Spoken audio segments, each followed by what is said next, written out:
নিজ গ্রাম চট্টগ্রামের লোহাগাড়ায় চিরনিদ্রায় শায়িত হলেন আইনজীবী সাইফুল ইসলাম। জনতির পান্ত্রিশা গ্রামে চতুর্থ জানাজা শেষে দাফন করা হয় তাকে। জানাজায় অংশ নিয়ে উপদেষ্টা এএফ হাসান আরিফ বলেন, সাইফুল হত্যায় জড়িত কাউকে ছাড় দেওয়া হবে না। আর বৈষম্য বিরোধী ছাত্র আন্দোলনের আহ্বায়ক হাসনাত আবদুল্লাহর অভিযোগ, ভারত থেকে ষড়যন্ত্র করছে আওয়ামী লীগ ও তার দোসররা। বুধবার বিকেলে লোহাগাড়া উপজেলার পান্ত্রিশা গ্রামে নেওয়া হয় আইনজীবী সাইফুল ইসলাম আলিফের মরদেহ। এ সময় কান্নায় ভেঙে পড়েন স্বজন ও এলাকাবাসী। বাদ আসর জানাজা শেষে পারিবারিক কবরস্থানে দাফন করা হয় তাকে। এলাকার সন্তান হিসেবে সে সবসময় অন্যায়ের প্রতিবাদ করত, যেখানে সে অন্যায় দেখত সে বিন্দুমাত্র সে সময় নিত না।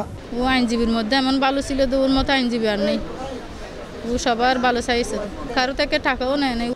এর আগে শেষবারের মতো নিজের কর্মস্থলে নেওয়া হয় তরুণ আইনজীবী সাইফুল ইসলাম আলিফকে। সিক্ত হন সহকর্মীদের অশ্রু আর ভালোবাসায়। হামলায় নিহত সাইফুল ইসলামের প্রথম জানাজা হয় চট্টগ্রাম আদালত চত্বরে। এ সময় তার হত্যাকারীদের চিহ্নিত করে দৃষ্টান্তমূলক শাস্তির দাবি জানান সহকর্মীরা। যারা হত্যাকারী, বিশেষ করে হত্যার সাথে যারা জড়িত এবং এখানে যারা বিশৃঙ্খলা করেছেন, ভাঙচুর করেছেন, মসজিদের কাজ ভাঙছেন, আমরা তাদের সবার গ্রেপ্তার দাবি করছি। আদালত চত্বর থেকে দ্বিতীয় জানাজার জন্য মরদেহ নেওয়া হয় জমিয়তুল ফালাহ প্রাঙ্গণে। সেখানে অংশ নেন বৈষম্য বিরোধী ছাত্র আন্দোলনের আহ্বায়ক হাসনাত আবদুল্লাহ ও জুলাই শহীদ স্মৃতি ফাউন্ডেশনের সাধারণ সম্পাদক সার্জিস আলম। বলেন, ভারতে বসে ষড়যন্ত্র করে দেশকে অস্থিতিশীল করার চেষ্টা করছে শেখ হাসিনা ও তার দোসররা। আমাদের হিন্দু ভাই এমন হয় নাই যে তার মন্দির ভাঙা হয়েছে, তার সম্পদ দখল হয়েছে। আমাদের দাড়ি টুপিওয়ালা ভাইরাই এইসব মন্দিরকে পাহারা দিয়েছে। আমরা দেখেছি যে ষড়যন্ত্র অব্যাহত আছে এবং ভারতে বসে উনি দেশের স্থিতিশীলতা নষ্ট করার জন্য পায়তারা করে যাচ্ছে। জানাজায় অংশ নিয়ে ভূমি ও বেসামরিক বিমান উপদেষ্টা এএফ হাসান আরিফ বলেন, দেশে চক্রান্ত চলছে। ছাত্র জনতার অভ্যুত্থানকে ব্যর্থ করার সব ষড়যন্ত্র প্রতিহত করা হবে।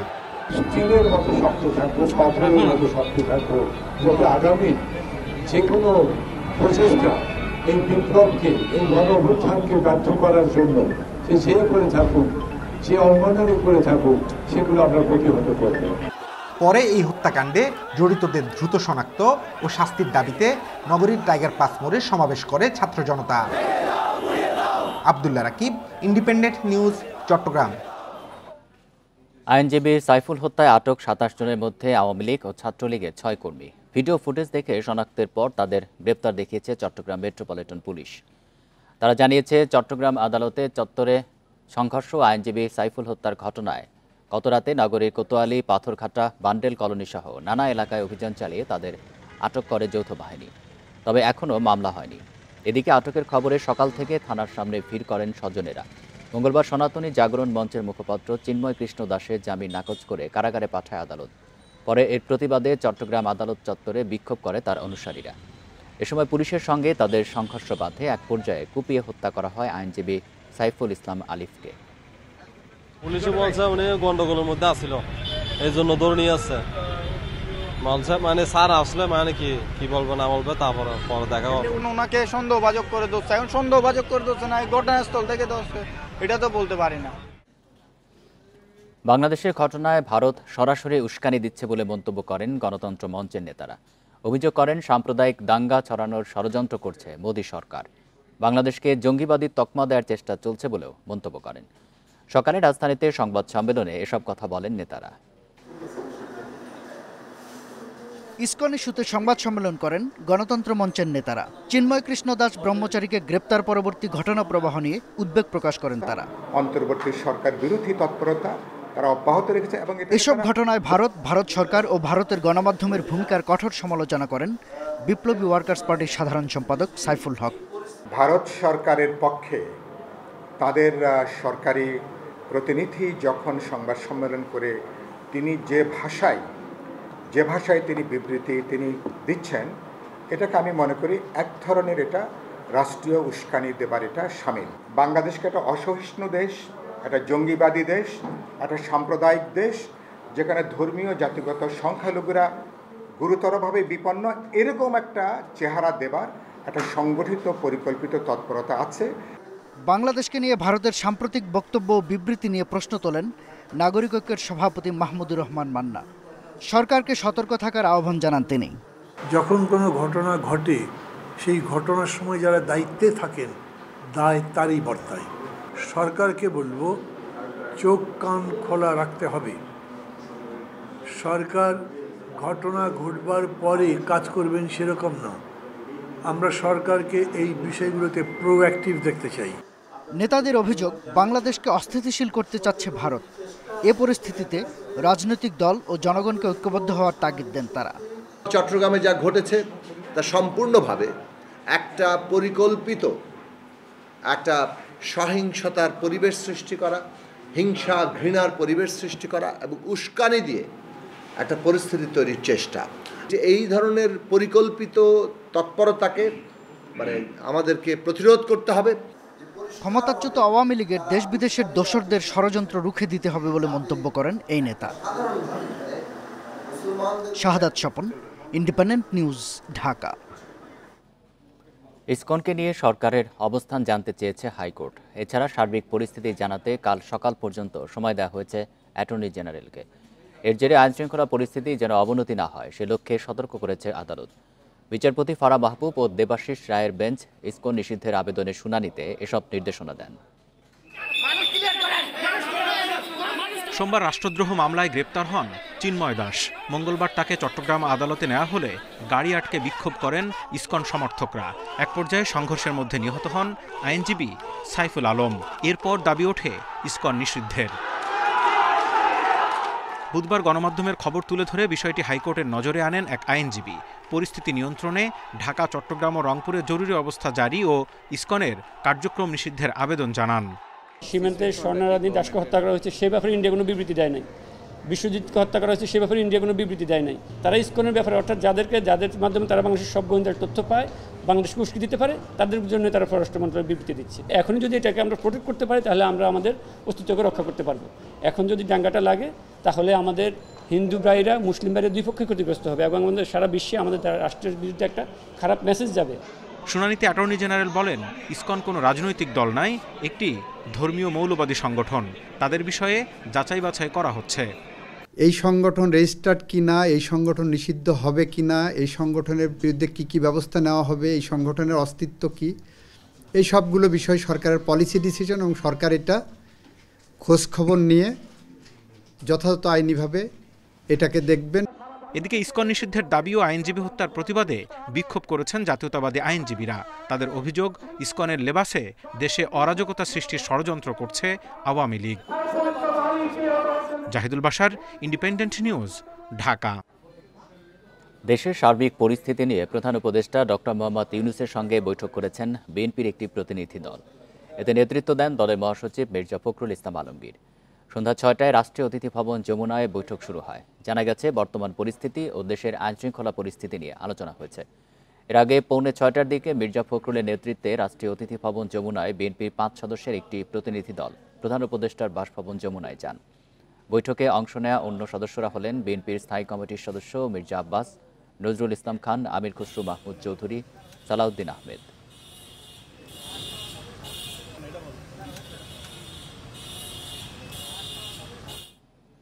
অন্তর্বর্তী সরকারের ৩ মাস না যেতেই রাজপথে জনবিক্ষোভ, হত্যা, জ্বালাও পোড়াও, এমন পরিস্থিতি কাম্য ছিল না বলে মন্তব্য করেছেন বিএনপির মহাসচিব মির্জা ফখরুল ইসলাম আলমগীর।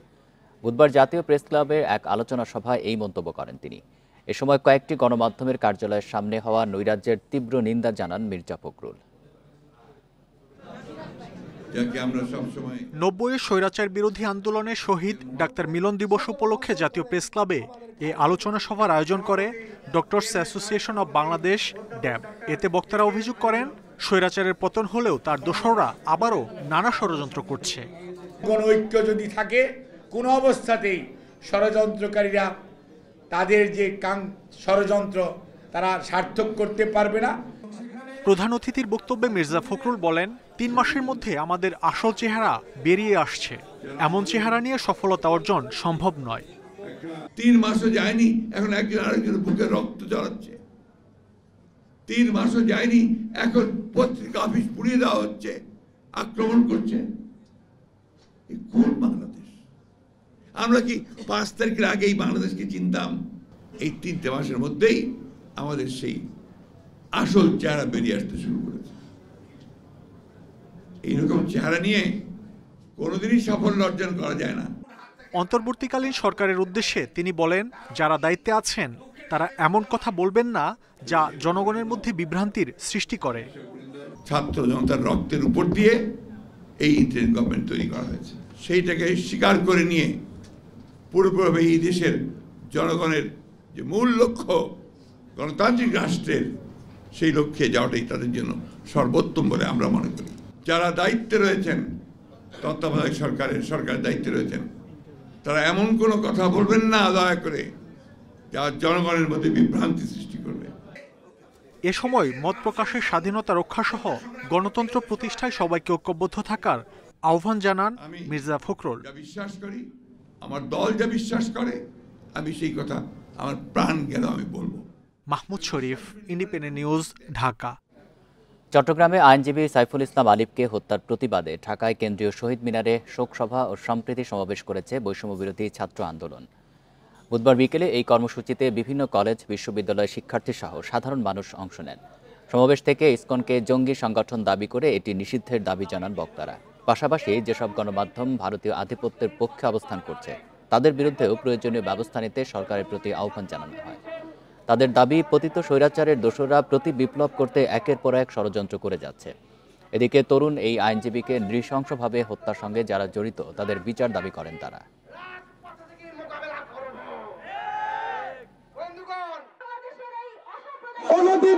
সাইফুল ইসলাম আলিফের হত্যাকারীদেরকে ধরে গ্রেফতার করে দৃষ্টান্তমূলক ফাঁসির শাস্তি কার্যকর করতে হবে। বাংলাদেশে অস্থিতিশীলতা দেখিয়ে এই তার দেশে অখণ্ড ভারত বাস্তবায়নের যে এজেন্ডা, উগ্র হিন্দুত্ববাদ কায়েমের যে এজেন্ডা, সেটা বাস্তবায়ন করতে আমরা এই চক্রান্ত সফল হতে দেব না।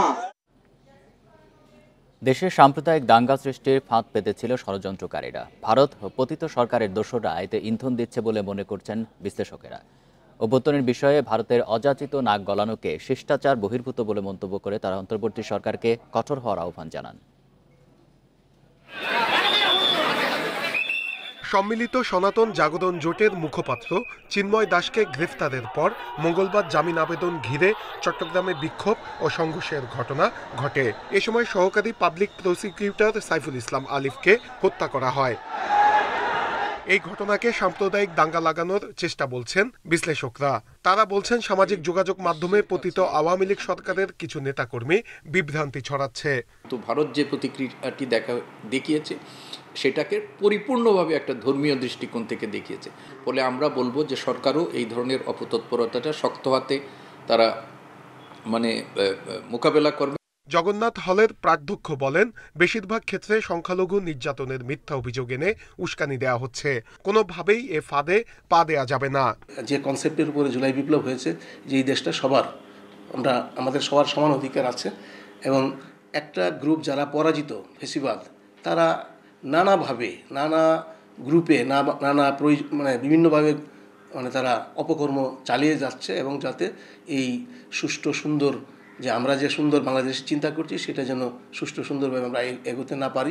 বিশ্লেষকরা বলছেন, এই ধরনের ষড়যন্ত্রমূলক পরিস্থিতিতে সবচেয়ে দায়িত্বশীল ভূমিকায় থাকতে হবে আলেম ওলামা ও মুসল্লিদের। মাদ্রাসার ছাত্র, শিক্ষক, ওলামা, মাশায়েখ এবং সাধারণ ধর্মপ্রাণ আমরা যারা মুসলিম আছি, আমি তাদের প্রতি একটা বিনীত আবেদন থাকবে যে আমি আগেই বলেছি যে বিভিন্ন দেশীয় এবং বিদেশি চক্রান্তকারীরা এখানে বিভিন্ন রকম অজুহাত তৈরি ফাঁদ পাততেছে। এই ফাঁদে আমরা কোনোভাবেই পা দেব না। এই দফায় পতিত শক্তি সফল না হলেও আগামীতে এ ধরনের আরও ষড়যন্ত্র হতে পারে। সবাই এক থাকলে কেউ সাম্প্রদায়িক সম্প্রীতি নষ্ট করতে পারবে না বলছেন বিশ্লেষকরা। নূরে আলম, ইন্ডিপেন্ডেন্ট নিউজ, ঢাকা। প্রধানমন্ত্রী রাষ্ট্রপতির ক্ষমতায় ভারসাম্য আনার চিন্তা করা সহজ, তবে বাস্তবায়ন কঠিন। মন্তব্য নির্বাচন ব্যবস্থা সংস্কার কমিশনের সদস্য ডক্টর তোফায়েল আহমেদের। সকালে জাতীয় সংসদ ভবনে পিছিয়ে পড়া জনগোষ্ঠীর সঙ্গে মত বিনিময়ে এই মন্তব্য তার।